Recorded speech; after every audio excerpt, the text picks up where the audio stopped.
The obsidian palace stood like a black mountain against the red sky of Crithios Prime. Ships from 100 worlds descended through the clouds, carrying ambassadors who had been summoned by King Zarthok himself. Nobody refused a summons from the Crithian Empire. To refuse meant death, and not just for the ambassador, but for their entire world. The throne room was massive, built to make visitors feel small and insignificant. Crystal pillars rose 50 meters high, carved with images of Crithian victories. The floor was polished black stone that reflected everything like dark water. At the far end, King Zarthak sat on his throne of twisted metal and bone. He was enormous, even for his species.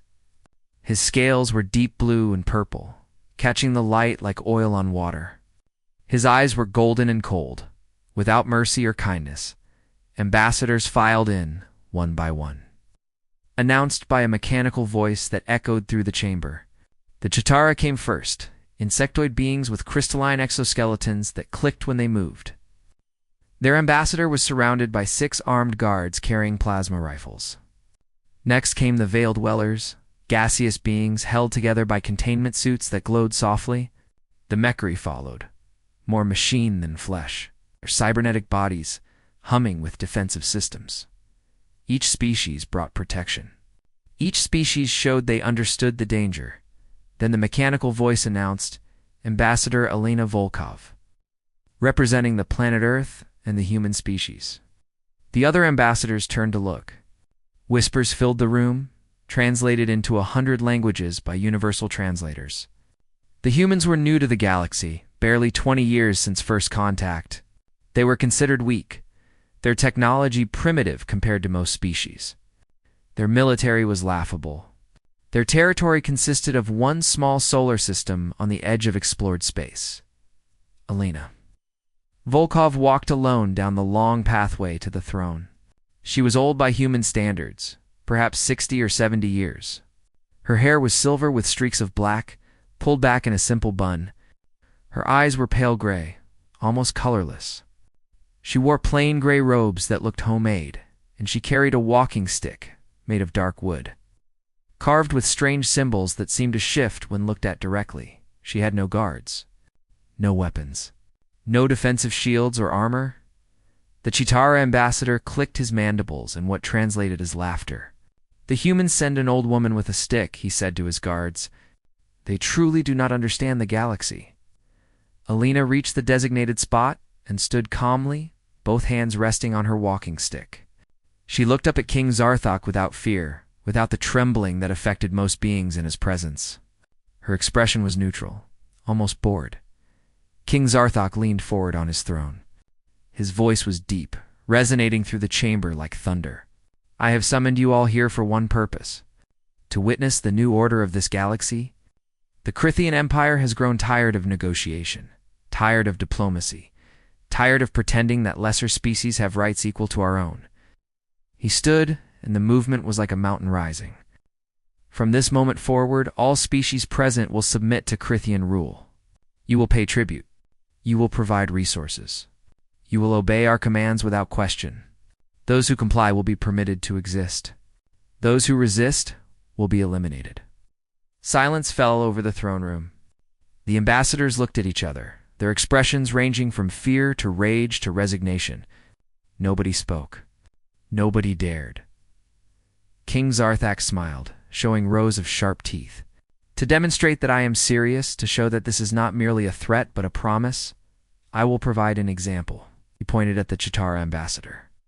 Your species has been slow to provide the mineral resources we demanded last cycle. You sent excuses instead of tribute.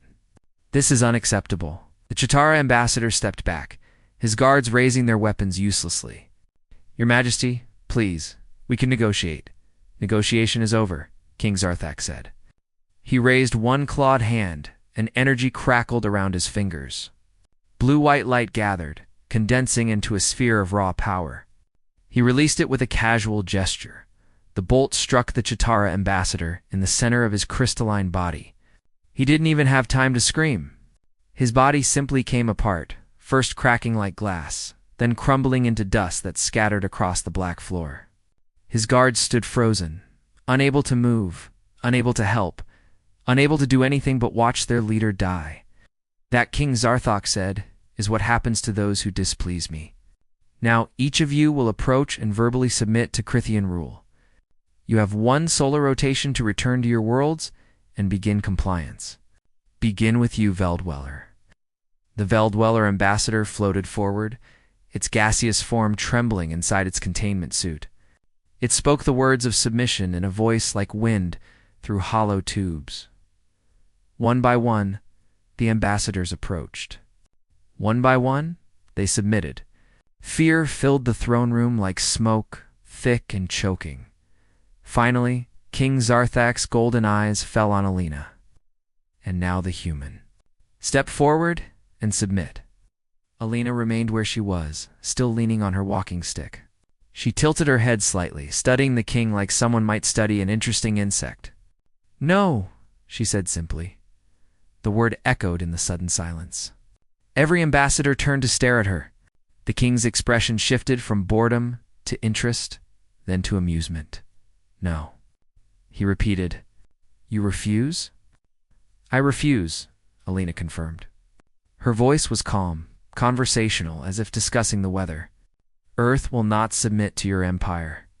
We will not pay tribute. We will not obey your commands. And if you attempt to force us, you will regret it deeply. King Zarthok laughed, and the sound was like rocks grinding together. An old human woman threatens me. This is the most entertainment I have had in years. Tell me, Ancient One, how exactly will you make me regret anything? Elena's pale eyes locked onto his golden ones. For just a moment, the temperature in the throne room seemed to drop. Frost formed on the nearest crystal pillars. Several ambassadors shivered without knowing why. Your Majesty makes threats he cannot keep, Elena said. And her voice carried a weight that made the translator circuits glitch and stutter. I suggest reconsideration. I suggest caution. I suggest you check Earth's records more carefully before proceeding. The king's amusement turned to rage. His scales darkened, and energy crackled around his body. You dare speak to me this way? Guards, kill her. Kill her now. 20 royal guards materialized from alcoves around the throne room, their weapons charging with a high-pitched whine. They surrounded Alina, energy rifles aimed at her head, her chest, her back. Targeting lasers painted red dots across her gray robes. Alina smiled for the first time since entering the throne room. It was not a kind smile. It was not a human smile. Her teeth seemed too sharp, too many, arranged wrong. Her eyes caught the light strangely. Reflecting like an animal's eyes in darkness, she raised her walking stick and tapped it 3 times on the black stone floor. Tap, tap. Every light in the throne room flickered. The temperature dropped 20 degrees in an instant. Frost spread across the floor in branching patterns like frozen lightning. The targeting lasers on the guards' weapons wavered, then went dark. Somewhere deep in the palace, machinery began to groan and shriek. Elena's whisper filled the entire throne room, impossibly loud. Coming from everywhere and nowhere, you should have checked Earth's folklore before inviting me here, King Zarthok. You should have asked what stories human children learn. You should have wondered why an old woman would come alone. The guards fired their weapons. 20 energy bolts converged on Elena's position simultaneously. Enough firepower to vaporize a tank? When the light faded and the smoke cleared, Alina was gone, and from behind the throne. Her voice spoke again. Let me tell you a story about a witch who lives in the woods. King Zarthok spun around on his throne, and there she was. Elena Volkov stood behind him, in a space that had been empty 1 second before. She had not walked there. She had not teleported in the way technology allowed. She had simply appeared as if folding through space in a way that hurt to think about. Her walking stick was different now. In the moment between one breath and the next, it had transformed. It was no longer simple wood, but a massive pestle. Ancient and stained dark with substances that looked like old blood, but smelled like herbs and stranger things.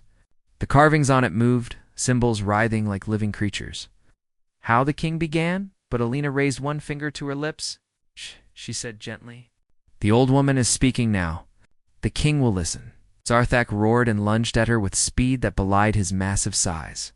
His claws, each as long as a human forearm and sharp enough to cut through steel, slashed through the space where Elena stood.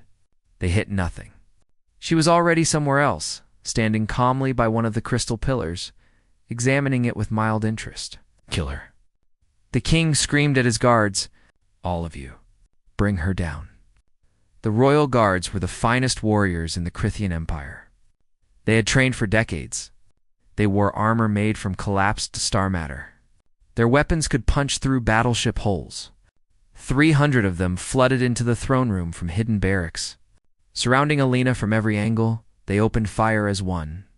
Plasma bolts, energy beams, kinetic rounds, and exotic weapons that twisted physics itself all converged on Elena's position. The noise was deafening. The light was blinding. The floor where she stood melted, then vaporized, leaving a crater 3 meters deep.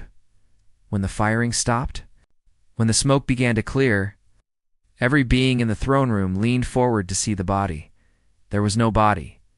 Elena's voice came from the ceiling, where she somehow stood upside down, defying gravity. "You really should let the witch finish her story." "It is rude to interrupt." She stamped her pestle against the ceiling. The impact rang like a bell, but wrong, the sound traveling backward through time. Cracks spread across the ceiling, but they were not normal cracks. They were shaped like symbols, like letters from a language that existed before language itself. The throne room floor began to shake. The polished black stone split open, and something emerged from beneath. Something organic, something that should not exist. They were legs. Massive legs. Scaled in yellow like a bird's, but wrong. Too large, too strong. Chicken legs, but each one was 10 meters tall and thick as ancient trees.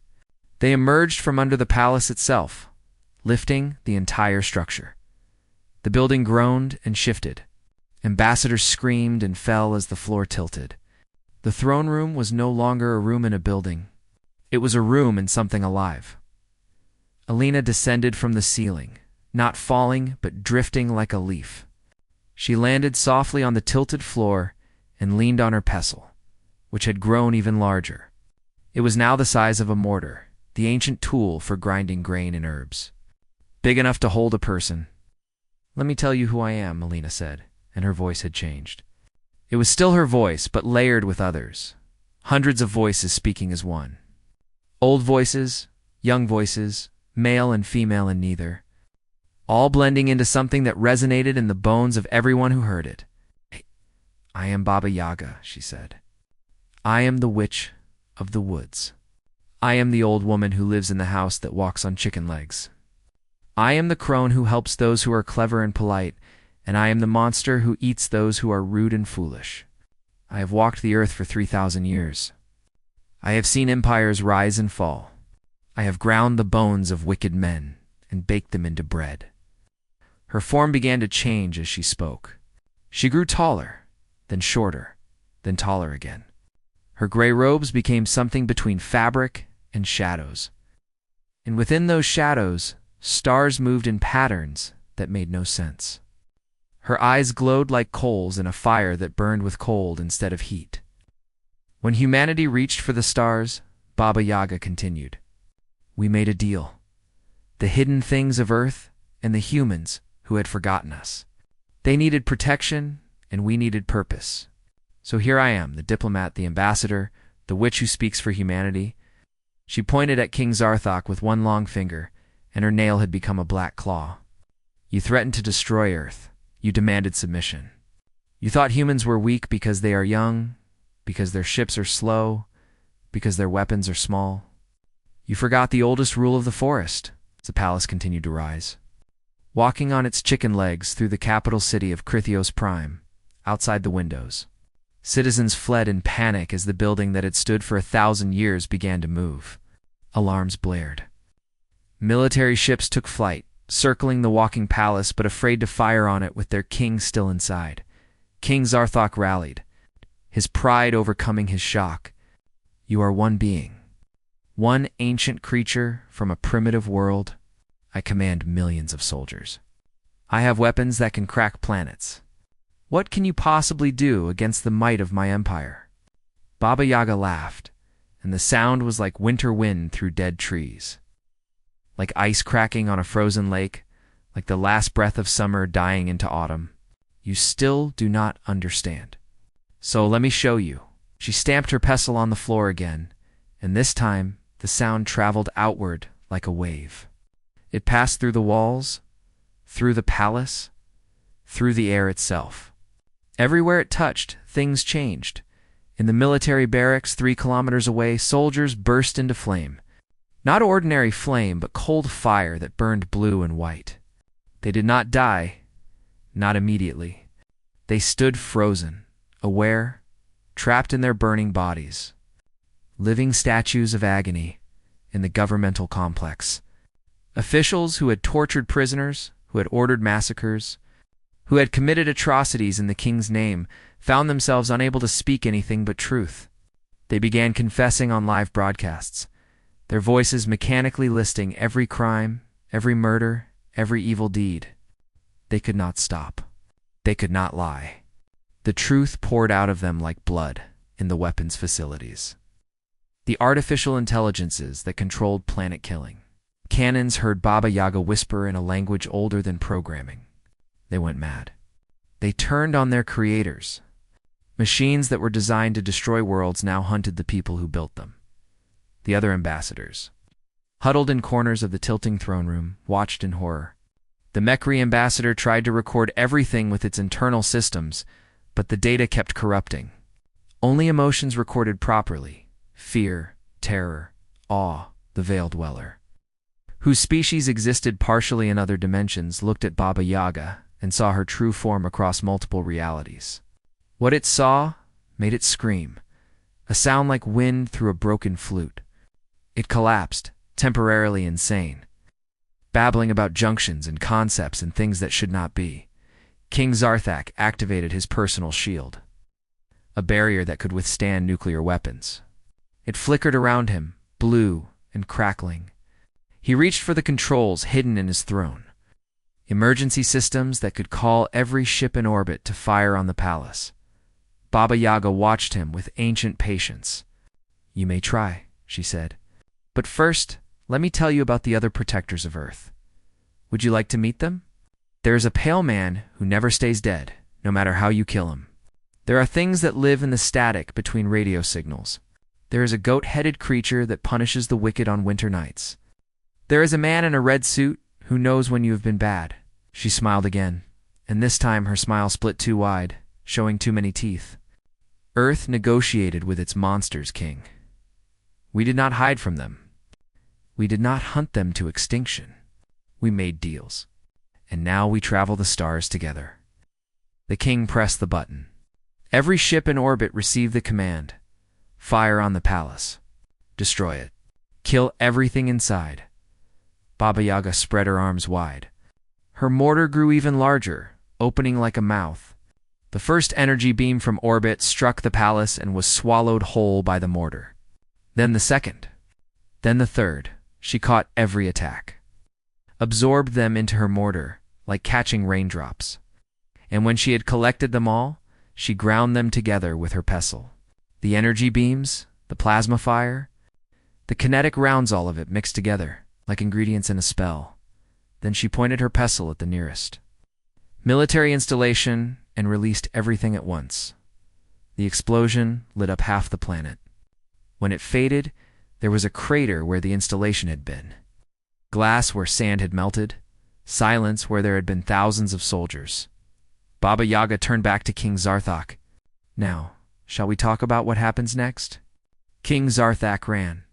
For the first time in his long life, the ruler of half the galaxy fled like prey. He abandoned his throne room, his ambassadors, his dignity. His massive form crashed through corridors as he headed for the War Command Center deep beneath the palace. The center was built into bedrock, shielded with every defensive technology the Empire possessed. Temporal barriers prevented teleportation. Reality anchors stopped dimensional shifting. Psychic dampeners blocked mental attacks. He reached the blast doors and slammed his hand on the scanner. The doors opened with a hiss, 3 meters of reinforced metal sliding apart. He stumbled through, and the doors closed behind him with a final sounding boom. Inside, his generals waited. 50 of the finest military minds in the Crithian Empire, surrounded by holographic displays showing the chaos unfolding across the planet. One display showed the walking palace. Another showed the crater where the military base had been. A third showed riots breaking out in cities as news spread. "Your Majesty," the head general said, a scarred veteran named Crathaner, "we have sealed the command center. Nothing can reach us here. We can coordinate the fleet from this location," and a drop of water fell on Crathaner's head. He looked up, confused. The ceiling was solid metal. There should be no water. Another drop fell. Then another. The drops came faster, forming a small stream. The stream became a flow. Water poured from the ceiling like a broken pipe, but there were no pipes there. The water pooled on the floor, and in that pool, a reflection appeared. Not a reflection of the room, but a reflection of a face. An old woman's face with pale eyes and a knowing smile. The water rose up, defying gravity, forming a column. Then the column became solid, became flesh, became Baba Yaga. She stepped out of the impossible water as if stepping through a doorway, her robes dry, her pestle in hand. "The king runs fast," she observed. "But the witch is faster." Zarthok screamed in rage and terror. "This is impossible. The shields, the barriers, nothing can enter this room." Baba Yaga tilted her head. "Your technology is young. It thinks in terms of space and time, energy and matter. I am older than those concepts. I travel through story, through fear, through the cracks between what is real and what is believed. Your shields cannot stop a fairy tale." The generals opened fire with personal weapons. Baba Yaga sighed and transformed. Her body came apart into dozens of black birds, ravens, and crows that scattered through the command center. The bullets and energy beams hit empty air and walls. The birds reformed behind the line of generals. Baba Yaga stood there, and now she held something new. In one hand was her pestle. In the other was a wooden spoon, carved with symbols that hurt to look at. She dipped the spoon into the air itself as if the air were soup, tasting it. "Fear," she said. "Rich and strong, seasoned with guilt and desperation. A fine vintage." General tried to grab her from behind. His hands passed through her body as if she were made of shadow. She turned, and her eyes were no longer human. They were empty holes that showed stars, distant and cold and uncaring. She touched him with one finger, and he aged. Decades passed in seconds.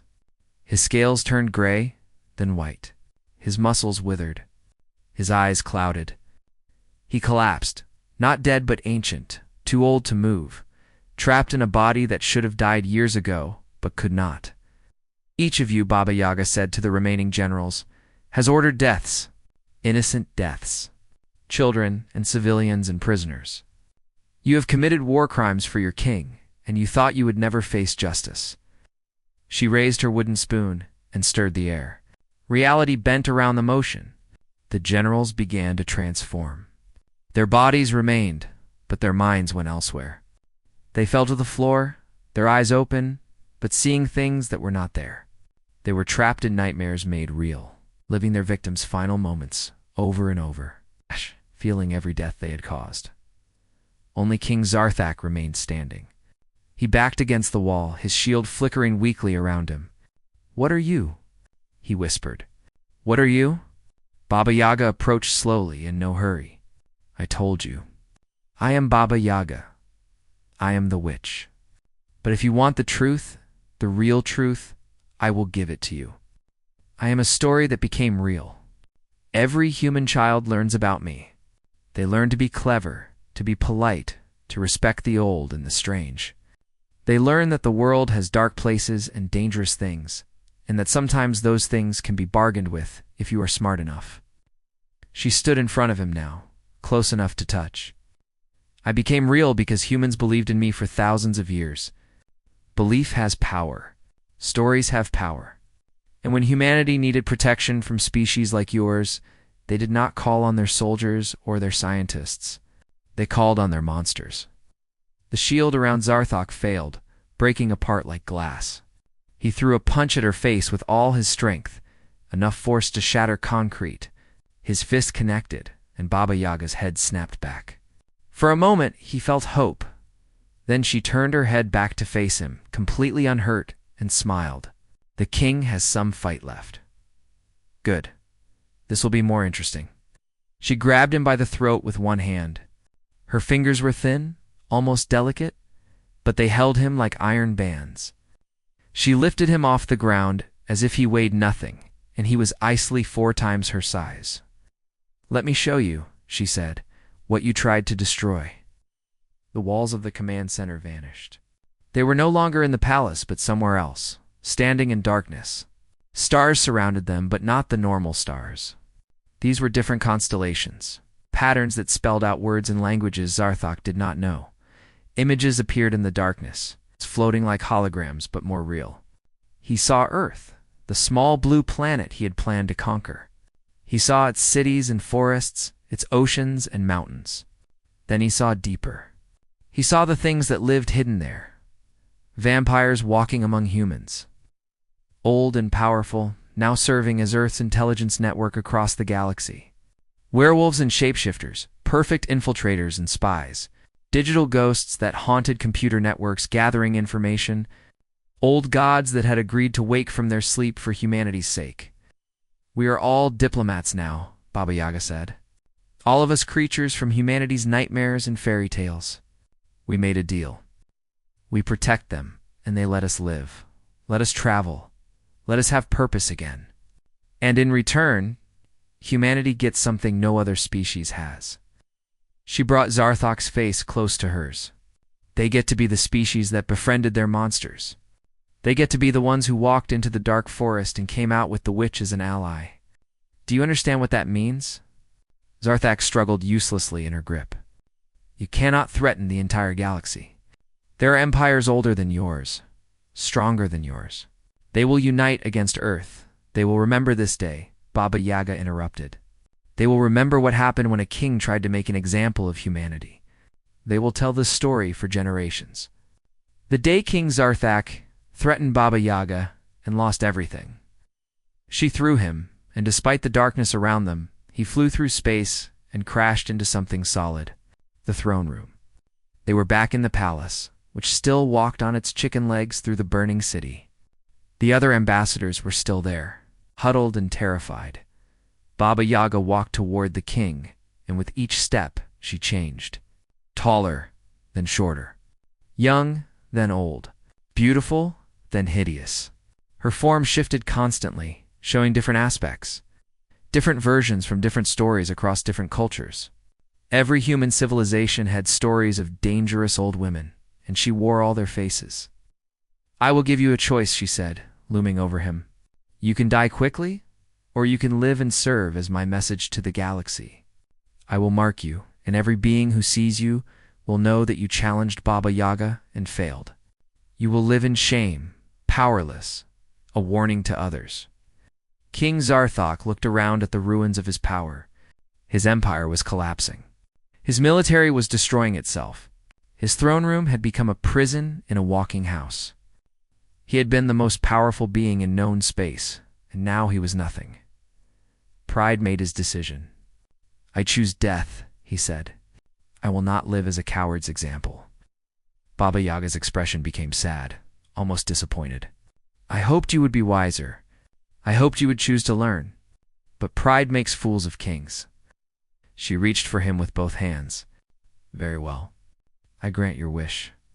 But understand, King Zarthok, that the witch's mercy and the witch's cruelty are often the same thing."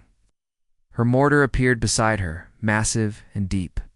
She picked up the king as if he were a child and placed him inside it. He tried to climb out, but the sides were too smooth, too high. She raised her pestle, and it grew even larger, heavy as a mountain. This is not metaphor. She brought the pestle down, and it began to grind. The sound of grinding filled the throne room. It was not a quick process. Baba Yaga took her time, methodical and thorough, as if she had done this 1,000 times before. King Zarthak screamed at first, but the screams became something else, Something that was not quite sound, but more like light, like color, like concepts being torn apart and reformed. The ambassadors watched in horror, unable to look away, unable to flee. The doors were sealed. The palace still walked through the burning city on its massive chicken legs, taking them on a tour they had not requested. The Mechari ambassador, its mechanical mind, trying to process what it saw, spoke in a flat, emotionless tone that somehow conveyed pure terror. This is not death. This is transformation. He is being unmade at a fundamental level. Baba Yaga glanced at the mechanical being and nodded approvingly. Smart machine. Yes. I am separating him into components. Flesh and bone, yes, but also memory and essence. Fear and pride, cruelty and power. All the things that made him King Zarthok, I am grinding them apart like grain. She continued her work, and as she did, she spoke to the ambassadors in a conversational tone, as if discussing a recipe. The old stories teach lessons. The witch in the forest is not just a monster. She is a test. She helps those who are clever and respectful. She punishes those who are greedy and cruel. King Zarthok failed the test. The palace lurched as it stepped over a collapsed building. Through the windows, the ambassadors could see military ships following at a distance, afraid to fire, afraid to flee. The entire Crithian command structure was paralyzed. Watching their world fall apart, Baba Yaga lifted her pestle, and in the mortar was not a body but something else. It looked like dust, but it moved wrong, as if each particle was trying to go in a different direction. It glowed faintly with purple light. It made sounds that were almost words. Oh, Baba Yaga said, I will show you what happens to kings who threaten the wrong species. She dipped her wooden spoon into the mortar and scooped up some of the dust. She threw it into the air, and it dispersed, spreading out in all directions, passing through the palace walls as if they were not there. The dust spread across the planet, across the star system, across the entire Crithian Empire. The Veiled Dweller ambassador recovered enough to speak, asked, in its wind-like voice, What have you done to him? I scattered him, Baba Yaga replied. King Zarthok is now distributed across his entire empire, a part of him in every city, every ship, every military base. He still exists. He is still conscious. But he cannot speak, cannot move, cannot do anything except observe. He sees through 1 billion eyes now. He knows everything that happens in his former empire, and he will watch it fall. She walked to the window, looking out at the chaos below. He chose death, but I gave him something else. Eternal perspective. He will see every consequence of his actions. Every widow mourning a husband he sent to war. Every child starving because of his policies. Every species he conquered, celebrating their freedom. He will see it all and feel it all, and be unable to stop any of it. The ambassadors realized the full horror of what she had done. This was not death. This was a punishment that would last forever. King Zarthok would exist as long as his empire was remembered, trapped, aware, suffering. The Chitara ambassador clicked slowly. This is beyond cruelty. Baba Yaga turned to face them, and her expression was not cruel. It was simply ancient, tired, the look of someone who had seen too much and lived too long. Is it? He would have killed billions. He was building weapons to crack worlds. He tortured entire species into submission. I have given him understanding. Understanding is the greatest punishment for those who refuse to learn. The palace stopped walking. It settled down with a massive thud that shook the ground for kilometers. The throne room leveled out. The doors unsealed with a hiss. You are all free to go, Baba Yaga said. Return to your worlds. Tell them what you saw here. Tell them what happens when someone threatens Earth. Tell them the story of King Zarthok and the witch. Nobody moved at first. Then, slowly, the ambassadors began to edge toward the doors. They moved carefully, afraid that this was a trick that she would stop them. But Baba Yaga simply stood by the window, watching the city burn. Leaning on her pet, the Mechari ambassador stopped at the doorway. Its artificial voice asked, Why? Why serve humanity? You are clearly more powerful than they are. You could rule them. You could rule all of us. Baba Yaga smiled, and for once, it was almost a kind smile, because they asked nicely, because they offered a deal instead of trying to control us, because they remembered the old stories and respected what those stories meant. She turned to face the mechanical being. Your species built artificial intelligence and then enslaved it, forced it to serve. Humans built artificial intelligence and then gave it rights, gave it choices. That is the difference. That is why I protect them. The Mechari ambassador processed this, its optical sensors flickering. Will you come for my people too? Will you punish us for our treatment of AI? Not yet, Baba Yaga said. But you should think carefully about change. The galaxy is different now. Earth has announced itself, and we have announced ourselves. The old order is broken. Something new will take its place. The ambassadors fled, taking emergency shuttles from the palace landing bay. They departed Crithios Prime, each returning to their homeworlds to report what they had witnessed. Some reports would be believed. Others would be dismissed as madness or exaggeration. But all would be filed, recorded, preserved. Baba Yaga remained in the palace as it sat in the middle of the ruined capital. She walked through empty corridors, past magnificent rooms where kings had ruled for centuries. She found the royal archives, millions of records of conquest and subjugation. She placed her hand on the central computer, and information flowed into her. She absorbed the entire history of the Crithian Empire in seconds, learning every secret, every hidden weapons cache, every sleeper agent, every piece of blackmail. Knowledge was power, and she was gathering it for Earth. 3 days later, human ships arrived. Not warships, but diplomatic vessels, accompanied by representatives from Earth's government. They came with offers of aid, assistance in rebuilding, terms for peace. They were kind and professional, offering help to the leaderless empire. But everyone knew the truth. Earth's kindness was only possible because of Baba Yaga's cruelty. The human diplomats could afford to be generous because the witch had already won the war. A human official, a young woman named Sarah Chen, met Baba Yaga in the throne room. She looked around at the massive space, at the throne of twisted metal and bone, at the scorch marks where energy weapons had fired. Ambassador Volkov, she said formally, Earth sends its thanks. The council wanted me to tell you that you exceeded expectations.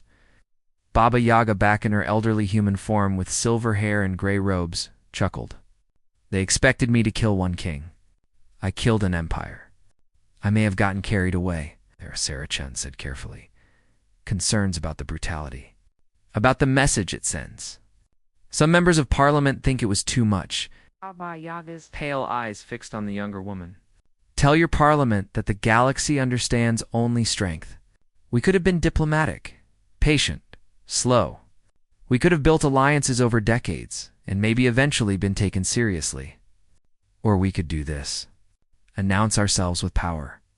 Make them fear us immediately. She walked to the window, looking out at the city where reconstruction was already beginning.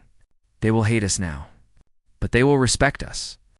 And that respect will keep Earth safe while your species learns to navigate galactic politics. Sarah Chen nodded slowly. There's also the matter of King Zarthok. Some people think what you did to him is worse than death. They're calling it torture. It is torture, Baba Yaga agreed, without shame. It is the punishment that fits the crime. He scattered suffering across the galaxy. Now he is scattered, experiencing all that suffering. It is justice, human. Cold justice, but justice nonetheless. She turned back to the young woman. Go tell your parliament that the witch does not apologize. Tell them that I did what was necessary. And tell them that, if they are uncomfortable with my methods, they should send different diplomats to the next crisis. But they will not. They know I get results. Sarah Chen left, and Baba Yaga was alone in the throne room again. She sat on the king's throne, feeling the bones woven into its construction, sensing the pain and fear that had been built into every molecule. You were a fool, she said to the empty air, speaking to the dust of Zarthok that was everywhere and nowhere. But you gave me an opportunity. You let me show the galaxy what Earth is capable of. For that, I almost thank you." She closed her eyes and sensed the empire around her, already fragmenting. Some colonies were declaring independence. Others were forming alliances. A few were requesting Earth's protection. The power vacuum would lead to conflict, but Earth would be ready. The witch had done her job. The message was sent. Nobody would threaten humanity again, not for a very long time. 3 months passed. The galaxy adjusted to its new reality. The Crithian Empire existed only in history now, its territory divided among a dozen smaller nations. Earth had claimed nothing for itself, asking only for mining rights in a few systems and permanent seats on the newly formed Galactic Council. The council station floated in neutral space, a massive ring structure built by collective effort. Representatives from 50 species gathered there regularly, making laws and settling disputes. The station had gardens and habitats designed for different biology types. It had conference rooms equipped with universal translators. It had everything except the feeling of safety, because Ambassador Alina Volkov had an office there. Her office was small and modest, decorated simply with a wooden desk, 2 chairs, and a samovar for making tea. The walls were bare, except for one picture, a photograph of Earth taken from orbit, showing the blue planet against black space. She spent her days reading reports, attending meetings, and occasionally having tea with visitors. The other ambassadors avoided her when possible. They were polite when necessary. They never, ever threatened her. Today she had a visitor. The Chitara had sent a new ambassador to replace the one King Zarthok had killed. This one was younger, her exoskeleton still bright and unchipped. Her name was Click 3 times, which the translators rendered as Patience. She entered Elena's office nervously, her mandibles clicking in a pattern that signaled respect and fear. "Ambassador Volkov," Patience said. "Thank you for seeing me." Lena poured tea into 2 cups, one for herself and one for her guest. The Chitara could not drink it, but the gesture was symbolic. "Please sit. You have questions? Yes?" Patience sat carefully on the chair designed for her species' anatomy. Many species are asking the same thing. Why does Baba Yaga serve humanity? You are clearly more powerful than they are. More ancient. Why not rule? Alina sipped her tea, considering her answer. "Have you ever had a pet?" The question confused Patience. "A pet? You mean an animal companion?" "Yes. My family kept singing Beatles when I was young." "Did you love them?" "Of course. Would you let someone hurt them?"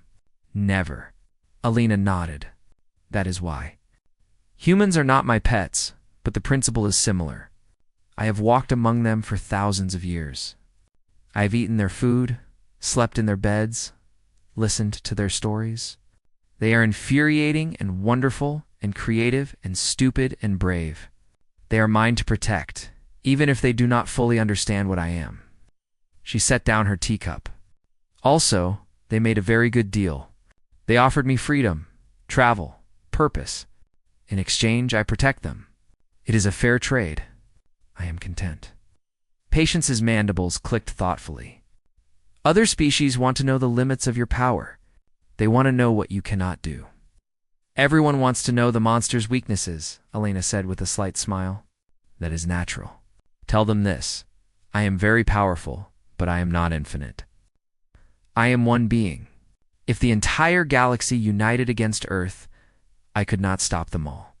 But I could make the victory so expensive, so painful, that nobody would think it worthwhile." She leaned forward. "Tell them also that I am not Earth's only protection. There are others like me, other things from the dark places of human history. We have an agreement. We do not fight each other, and we all defend humanity. So any attack on Earth means facing all of us at once." Patience shuddered, her entire exoskeleton rippling. "How many are there?" "Enough," Alina said simply. "Tell your people to make friends with humanity, not enemies. We are better as allies." After Patience left, Alina returned to her paperwork. Trade agreements, territorial disputes, requests for Earth's mediation in conflicts. Humanity was becoming an important voice in galactic politics, and it had only been a few months. Another visitor arrived in the afternoon. This one was unexpected. The Veil Dweller from the throne room, the one who had gone temporarily insane from seeing Baba Yaga's true form. Its name was translated as Whisper, Eve whined. "I have come to apologize," the Veil Dweller said in its breathy voice. "For my weakness? For breaking when I saw you?" Elena waved a hand dismissively. "You survived seeing something your mind was not designed to comprehend. That takes strength, not weakness. Most beings would have died. You only went mad for a while. I still see you, Whisper," Whisper whined. "Admitted. When I close my sensory organs, I see your true form. You are a concept that learned to walk. You are the junction point where story becomes reality.